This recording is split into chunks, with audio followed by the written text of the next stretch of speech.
जय माता दी।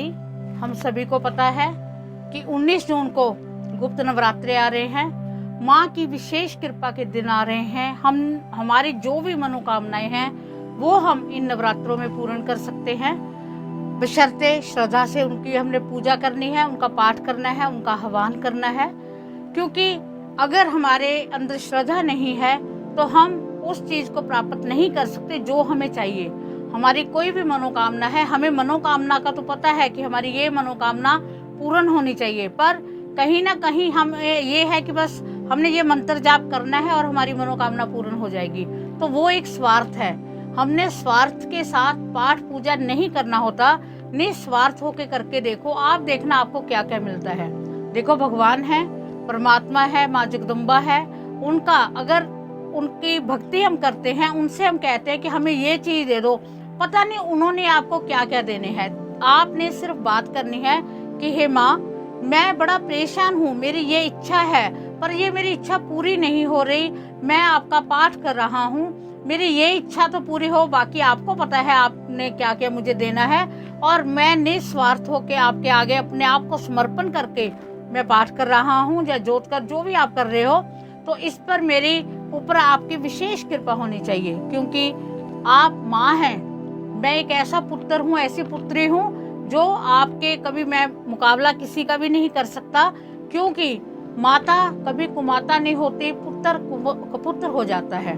तो आज हमने इसी के रिगार्डिंग मैंने कि माता रानी को आपने, अगर आपने जो भोग है आपको अलग अलग बताए जाएंगे कि आपने किस चीज का भोग लगाना है। और भोग के साथ में मैं ये कहना चाहूंगी, जिस भी चीज का आपने भोग लगाना है उसको थोड़ा सा बाहर आपने दान जरूर देना है उसका, क्योंकि दान देने से उसकी बढ़ोतरी कितनी होगी इसका आप अंदाजा भी नहीं लगा सकते। तो और इसके साथ मैं एक और बात कहना चाहूंगी कि आपने लौंग और पतासे का भोग डेली रूटीन में तो लगाना ही लगाना है, बिना नागे। आपने कोई नागा नहीं करनी, उसका भोग लगाना है। साथ में जो चीजें आपको बताई जाएंगी उनका आपने भोग लगाना है। तो पहली हमारी माता रानी का नाम है, जिनका पहला नवरात्र है, वो है माँ काली। माँ काली जी को आपने घी का भोग लगाना है, और थोड़ा सा घी बाहर आप कहीं मंदिर में दे के आ सकते हो, जो जोत में डल जाए। उससे आपका जो भी शारीरिक कष्ट है, आप किसी कष्ट से बड़े परेशान हो, वो आपका शारीरिक कष्ट बिल्कुल खत्म हो जाएगा। माँ जगदम्बा की आप पर विशेष कृपा होगी। जो हमारी दूसरी माँ है वो है तारा माँ। इनको आपने शक्कर का भोग लगाना है, और ये शक्कर आपने थोड़ी सी दान में भी देनी है। हो सकता है आप किसी कोई आटे में या किसी चीज में मिला के एक रोटी बना के भी बाहर किसी को, गाय को दे सकते हो, किसी को भी दे सकते हो, इससे आपको विशेष लाभ मिलेगा। तो मेरे कहने का भाव है कि आपको भोग बताए जा रहे हैं, ये नहीं कि आपने, अगर आपने भोग लगाया है तो वो आपने घर पर ही खा लिया या आपने उठाकर वो आप खुद यूज कर लिया, वो नहीं, आपने बाहर जरूर ही देना है। इसकी ये शर्त है भोग की, तभी आपको उसका फायदा मिलेगा। जो माँ तीसरी है वो है त्रिपुरा सुंदरी माँ। तो आपको पता है ये रंग रूप देने में और हमारे वैभव में कितनी माँ का हाथ है, माँ जगदम्बा, ये इन्हीं की कृपा होती है। तो आपने इनको दूध का भोग लगाना है, और थोड़ा सा दूध आपने कहीं भी दान देना है, मंदिर में दान दे सकते हो। जो हमारी चौथी माता है वो है भुवनेश्वरी माँ। तो इन माता रानी को आपने मालपुए का भोग लगाना है। मालपुए बनाकर आपने इनको भोग लगाना है। उसके बाद में आपने बाहर किसी व्यक्ति को खाने के लिए जरूर देना है। अगर आपको लगता है कि कोई वहम करता है तो आप इसे मंदिर में दान दे सकते हो। जो हमारी पांचवी माता रानी है छिन्नमस्तिका, उनको आपने केले का भोग लगाना है, और इसी के साथ दोबारा फिर आपने उसका बाहर दान भी देने हैं। केले का जो आप खाओगे उसके बाद में आपने बाहर भी से दान देना है। जो हमारी छठी माँ है त्रिपुरा भैरवी, उनको आपने शहद का भोग लगाना है। इससे आपकी जो भी धन संबंधी समस्याएं हैं उनका अंत हो जाएगा। आपकी कोई भी प्रॉब्लम है धन संबंधी समस्याओं की, वो आपकी खत्म हो जाएंगी। और जो हमारी सातवीं माता है धूमावती माता, उनको आपने गुड़ की वस्तुएं, जैसे आप पुए बना सकते हो, गुलगुले बना सकते हो, गुड़ की कोई भी चीज बनाकर आप चूरी भी बना सकते हो, माँ को आपने भोग लगाना है। इससे आपकी गरीबी दूर होगी। अगर कोई बहुत गरीब है, किसी की नहीं सेटिंग आ रही, इससे माँ जगदम्बा के भोग से गरीबी दूर होगी। और जो हमारी 8वां रूप है माँ बगलामुखी जी का, उनको आपने नारियल का भोग लगाना है और ये नारियल आपने बाहर ही वितरित करना है। इससे जो आपके जितना भी आपका सुख, हर प्रकार के आपको मतलब आपके घर में सुख समृद्धि क्लेश नाश होगा। आपके दुष्टों, जो दुश्मन हैं उनका नाश होगा। जो आपसे द्वेष करते हैं वो आपसे बाहर दूर भाग जाएंगे। जो 9वीं माँ है वो है मातंगी माँ। इनको आपने विभिन्न विभिन्न प्रकार के अनाजों का भोग लगाना है। जैसे थोड़े से चावल बना लिए, थोड़े से आपने मतलब कोई भी आपने अलग अलग तरह के अनाज, उसका आपने माँ जगदम्बा को तिल ले लिए, कोई जैसे तिल हो गए, कनक होगी, चावल हो, गेहूं हो गए, चावल हो गए, इन चीज़ों का आपने मिलाकर भोग लगाना है। और 9वें आपको पता है 10वें महाविद्या के 9 दिनों में इनमें हो जाने हैं। तो आपने जो लास्ट आपकी जो मातंगी माँ है, कमला देवी माँ है, उनको आपने हर प्रकार का, जैसे हम कहते हैं फ्रूट, 5 तरह के फल और 5 तरह की मेवा को अर्पण करना है। इससे आपके जीवन में सुख समृद्धि आएगी, आपके जीवन में धन धान्य की कमी पूरी होगी। और इसी दिन आपने हवन करना है, जिस दिन आपका कमला देवी माँ कमला देवी जी का है। तो हवन में आपने क्या क्या लेना है, क्या क्या सामान आपको चाहिए, वो मैं आपको बताने जा रही हूँ। आप नोट कर लीजिए किसी चीज पर।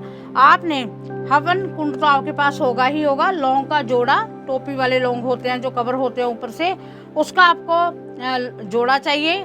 साथ में आपको कपूर चाहिए, लोबान चाहिए, गूगल चाहिए और सुगंधित, कोई भी सुगंधित, जैसे हम परफ्यूम वगैरह कह देते हैं या माँ के लिए इत्र वगैरह कह देते हैं, वो होना चाहिए। 5 मेवा होनी चाहिए, चावल होने चाहिए।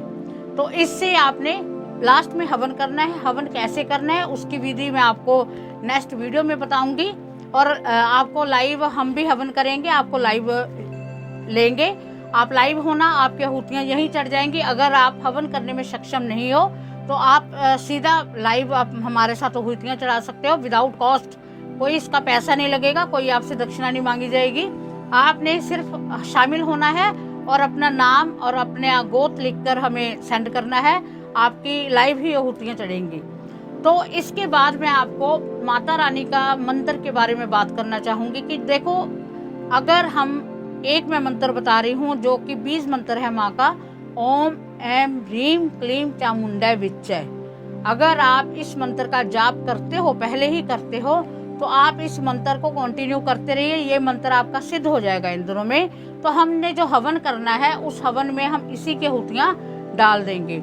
आपने पाठ करने के लिए एक ही आसन रखना है, जहाँ आपने बैठना है रूटीन में आपने वहीं बैठना है। आपका समय भी फिक्स होना चाहिए। जिस वक्त आपने मंत्र उच्चारण का पाठ करना है उस वक्त ही, उसी समय आपने वो मंत्र उच्चारण करना है। उसी समय आपने माँ की हाजिरी लगानी है। माँ आपका उस समय इंतजार करेगी कि मेरे बच्चे ने ये टाइम फिक्स किया है, अब वो आके पाठ करेगा, मुझे भी उसको आशीर्वाद देना है, मुझे भी उसको बहुत कुछ देना है। इसलिए आपका जो टाइम है वो फिक्स रखना है आपने। तो पूजा के लिए मैं वैसे पहले बता चुकी हूँ कि आपने कौन कौन सा सामान लाना है। छोटे छोटे सामान है, माता रानी का श्रृंगार का सामान हो गया, लाल चौकी होगी, लाल वस्त्र हो गया, माता रानी की लाल चुनरी होगी, नारियल हो गया, पानी वाला नारियल हो गया, सूखा नारियल हो गया, साथ में वो भी रखना है आपने, अक्षत हो गए, अगर तगर हो गया और कपूर हो गया, सुगंधित वस्तुएं होगी, ऐसे 5 मेवा होगी। ये सारा सामान आपने लाकर रखना है जैसे हम रूटीन में रखते हैं। जौ आपने बीजने हैं, आपको पता चलेगा हमारी माँ हमसे कितनी प्रसन्न है। उसके जौ के उगने मात्र से हम उसकी प्रसन्नता का जांच जाएंगे कि माँ हमसे कितनी की प्रसन्न है। तो ये देखो, आपको पहले भी बताया है कि ये तांत्रिक नवरात्रे होते हैं। तांत्रिक नवरात्रे, इनमें तंत्र विद्या जागृत हो जाती है। तो हमने तो माँ की सिंपल पूजा करनी है, इससे तो माँ जागृत होगी ही होगी। बस हमने उस हिसाब से नहीं, हमने जैसे हमने बताया है हम उस हिसाब से माता रानी का पाठ करेंगे, पूजा करेंगे और उससे आपको बहुत कुछ मिलेगा। आपने हवन जरूर करना है, जो कि अपना जितना आपका जाप हुआ वो आपने डेली की डेली कहीं नोट कर लेना है। जैसे मैं आपको अलग अलग मंत्र बता रही हूँ, अगर आपने अलग मंत्र का जाप करना है तो एक माला मान लो आपकी जाप होगी, वो 108 आपने अलग लिख लेना है, उसकी 10-11 आहुतियाँ चढ़ेंगी उस मंत्र की। अगर आप एक ही मंत्र रखते हो फिर उस हिसाब से मतलब उस हिसाब से आहुतियाँ बना लेंगे। आपने डेली एक कॉपी पर नोट कर लेना है कि आज मैंने एक माला 108 की माला जपी है। वो आप फिर बाद में कैलकुलेट करके प्लस करके उसका 10वां हिस्सा हमारे हवन में होगा, और वो जरूर ही करना है। जब आप ऑनलाइन भी अगर हवन में शामिल होना चाहते हो तो हमें वो 10वां हिस्सा बताना है कि आपका कितना हुआ है। आपका 10वें हिस्से पता, फिर हम आपके नाम की आहुतियाँ डालेंगे, माँ जगदम्बा को प्रसन्न करेंगे, माता रानी की विशेष कृपा प्राप्त करेंगे। तो अब हम बात करते हैं माता रानी के मंत्र की। एक मैं मंत्र आपको बताना चाहूँगी। सबसे पहले एक ऐसा मंत्र कि आपको 9 या 10 दिन जो भी है माता रानी के, उसमें आपको अलग मंत्र करने की बजाय सिर्फ एक मंत्र ही सफिशिएंट है। वो मंत्र मैंने पहले तो आपको बता दिया कि बीज मंत्र, और दूसरा इन 10 महाविद्या के लिए एक ही मंत्र है। वो मंत्र आप कॉपी पेन पे नोट कर लीजिए। वो है, नोट करें, काली तारा महाविद्या षोडशी भुवनेश्वरी भैरवी छिन्नमस्तिका च विद्या धूमावती तथा बगला सिद्ध विद्या च मातंगी कमलात्मिका एता 10 महाविद्या सिद्ध विद्या प्रकृतिता।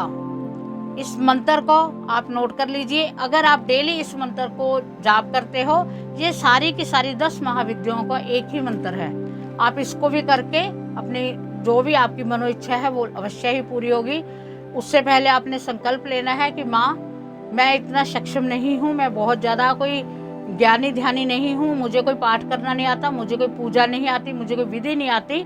मैं आपका जैसे भी आपका उच्चारण कर रहा हूँ, जैसे मैं आपका पाठ कर रहा हूँ, इसमें मुझे इतनी शक्ति प्रदान कीजिए कि मैं आपके नवरात्रों में 9 या जो 9-10 महाविद्याओं के नवरात्रे हैं, इनमें मैं आपका पूजन कर सकूं और आपसे आशीर्वाद प्राप्त कर सकूं।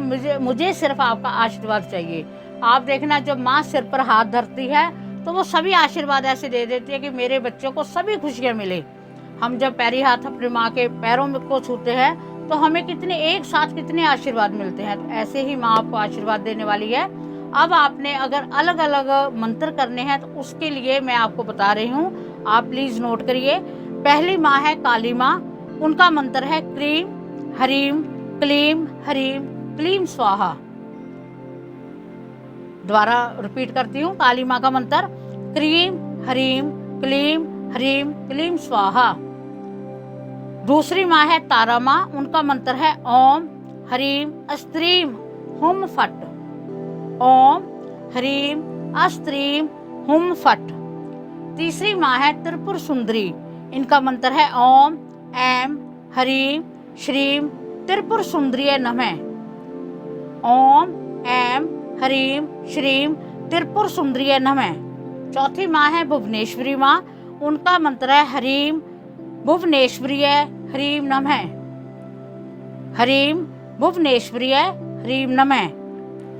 पांचवी माँ है छिन्नमस्तिका, श्रीम हरीम क्लीम ऐम वज्र वैरचनीय हुम हुम फट स्वाहा। श्रीम हरीम क्लीम ऐम वज्र वैरचनीय हुम हुम फट स्वाहा। छठी माँ है त्रिपुर भैरवी, इनका मंत्र है ओम हरीम भैरवी क्लोम हरीम स्वाहा। ओम हरीम भैरवी क्लोम हिम स्वाहा। आगे है माँ, सातवीं माँ है धूमावती माता, उनका मंत्र है धूम धूम धूमावती दैव्य स्वाहा। धूम धूम धूमावती दैव्य स्वाहा। आठवीं माँ है बगलामुखी माँ, उनका मंत्र है ओम ऐम हरीम श्रीम बगलामुखी सर्वदुष्टानम मुखम पदम स्तंभ्य जीभा कीलय शत्रु बुद्धि विनाशय हलीम ओम। दोबारा रिपीट कर रही हूँ, ओम ऐम हरीम श्रीम बगलामुखी सर्वदुष्टानम मुखम पदम स्तंभ्य जीभा कीलय शत्रु बुद्धि विनाशय हलीम ओम। नौवीं माँ है मातंगी माँ, उनका मंत्र है क्रीम हरीम मातंगी हरीम क्रीम स्वाहा। क्रीम हरीम मातंगी हरीम क्रीम स्वाहा। 10वीं महाविद्या है कमला देवी, क्रीम हरीम कमला हरीम क्रीम स्वाहा। क्रीम हरीम कमला हरीम क्रीम स्वाहा। ऐसे आपने मैंने आपको अलग अलग महाविद्याओं के मंत्र बताए, आपको मैंने एक अलग मंत्र बताया है। अगर वो करोगे तो 9 दिन इन मंत्रों की जरूरत नहीं, आप एक ही मंत्र कर लोगे, उसी से 10 की 10 महाविद्याएं आपसे प्रसन्न होंगी, आपकी मनोकामना अवश्य ही पूर्ण होगी। आपने सिर्फ अपनी श्रद्धा से, भक्ति से, भाव से, समय सिर इसमें आपने विशेष ध्यान रखना है कि आपने ब्रह्मचर्य का पालन करना है, आपने कोई तामसिक भोजन नहीं खाना, आपने कोई शराब वगैरह का सेवन नहीं करना, आपने इवन के प्याज लहसुन वगैरह से भी परहेज करना है खाने से, आपने झूठ नहीं बोलना, मन में शांति रखनी है, मन को शुद्ध विचारों से भरना है, किसी के लिए बुरा नहीं सोचना। अगर आपके लिए कोई बुरा सोचता है, आप सिर्फ बैठकर अगर उसके बारे में आप विचार भी करोगे तो माँ उसको अपने आप देखेगी, क्योंकि इसमें जैसे माँ बगलामुखी है, वो बगलामुखी माँ कोई दुष्ट होता है तो उसकी जीव आपने देखा होगा, उनका जो स्वरूप है, जीवा को पकड़ते हुए दुश्मन का नाश किया है। हमने माता रानी पे सारी बात छोड़ देनी है कि हे माँ, तू ही सब कुछ जानती है, हम कुछ नहीं जानते, हम बच्चे हैं, हमें कुछ नहीं पता। और इसके साथ नवरात्रों के लिए विशेष तरह तंत्रोक्त सूक्तम का पाठ बनाया गया है। माँ दुर्गा के 32 नाम बनाए गए हैं। दुर्गा सप्तशती के कवच, अर्गला, कीलकम और उनके 13 अध्याय और कुंज का स्त्रोत, जिसके जपने मात्र से, सुनने मात्र से, अगर आप पाठ करने का आपके पास कम समय है तो आप सिर्फ इस पाठ को लगाकर सुनना, आप देखना आपको कैसी कैसी प्राप्ति होती है। इन 9 दिनों में साक्षात माँ जागृत हो जाएगी। माँ जगदम्बा को बड़े प्यार से, बड़े श्रद्धा से ध्याकर देखो, उनका आशीर्वाद प्राप्त करके देखो। तो इसी के साथ उम्मीद है आपको वीडियो पसंद आई होगी, और ऐसी वीडियो देखने के लिए चैनल को सब्सक्राइब करें, शेयर करें, और जो भी आगे से आगे अगर आप शेयर करोगे तो इसका भी आपको पुण्य फल मिलेगा। रीजन ये है कि कोई भी अगर धार्मिक आगे हमारी कोई कुंज का स्त्रोत का ही पाठ सुनता है तो कहते हैं किसी को बुक दान दे दो, तो अगर किताब को दान दो तो उसके पढ़ने से उसको आधा फल मिलता है, तो ऐसा ही फल आपको मिलने वाला है। तो इसी के साथ जय माता दी।